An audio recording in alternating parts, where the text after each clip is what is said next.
Shalom, saudara dan saudari yang terkasih dalam Tuhan kita Yesus Kristus. Salam jumpa bersama saya Nikolaus Dimu, siswa SMP Seminari Petrus Van Diepen. Kali ini saya akan membawakan renungan singkat yang terinspirasi dari Injil Matius bab 5 ayat 43 sampai 48. Saudara dan saudari yang terkasih dalam Tuhan kita Yesus Kristus, salah satu ciri khas orang yang beriman kepada Tuhan Yesus adalah memiliki kemurahan hati dalam mengampuni sesama. Mengampuni memiliki arti yang mendalam. Misalnya dalam Kamus Besar Bahasa Indonesia, mengampuni diartikan sebagai memberi ampun dan memaafkan.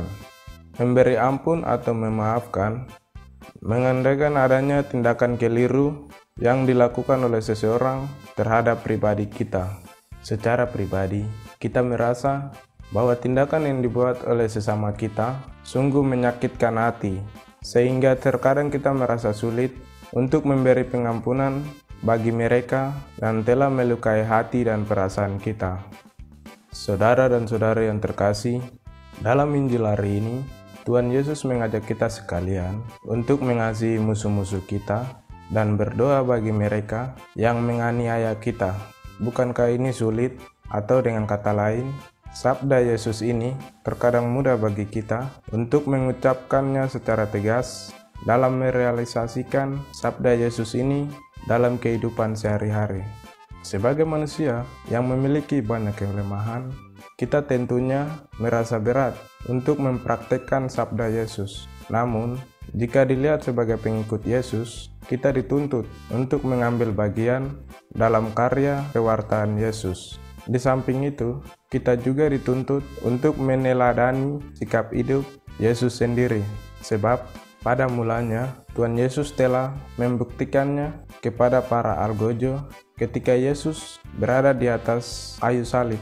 Ya Bapa, ampunilah mereka, sebab mereka tidak tahu apa yang mereka perbuat.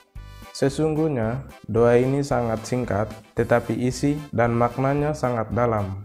Saudara dan saudari yang terkasih dalam Tuhan kita Yesus Kristus, dapatkah kita membayangkan ketika kita tidak bersalah, tetapi dijatuhi hukuman yang tidak adil terhadap kita dan pada akhirnya kita dibunuh?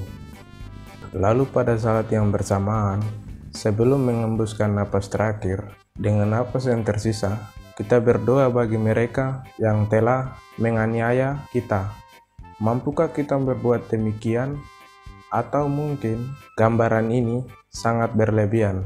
Saya yakin bahwa setiap kita punya pengalaman di mana kita disakiti, dikucilkan atau dimarahi tanpa adanya satu alasan yang jelas. Lalu kita dituntut untuk memberi ampun dan mendoakan mereka yang berbuat salah terhadap kita.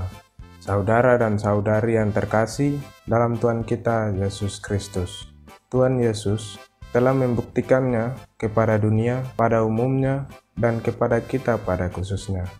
Tuhan Yesus menginginkan kita untuk menjadi sempurna seperti Bapa yang adalah sempurna. Meskipun sebagai manusia yang lemah, kita sulit untuk tiba pada kesempurnaan itu. Saudara dan saudari yang terkasih dalam Tuhan kita Yesus Kristus, masa Prapaskah adalah kesempatan untuk membaharui diri, membaharui segala sikap dan tingkah laku kita yang penuh dengan kebencian dan dendam terhadap sesama manusia yang telah melukai hati kita. Bagaimanapun, hal ini sangat sulit, tetapi bukan tidak bisa.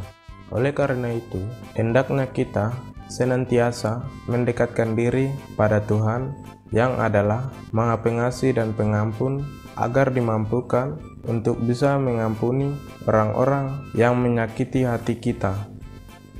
Demikian renungan singkat ini, semoga dapat menginspirasi hidup saudara-saudari sekalian dalam tugas dan peran Tuhan Yesus memberkati kita.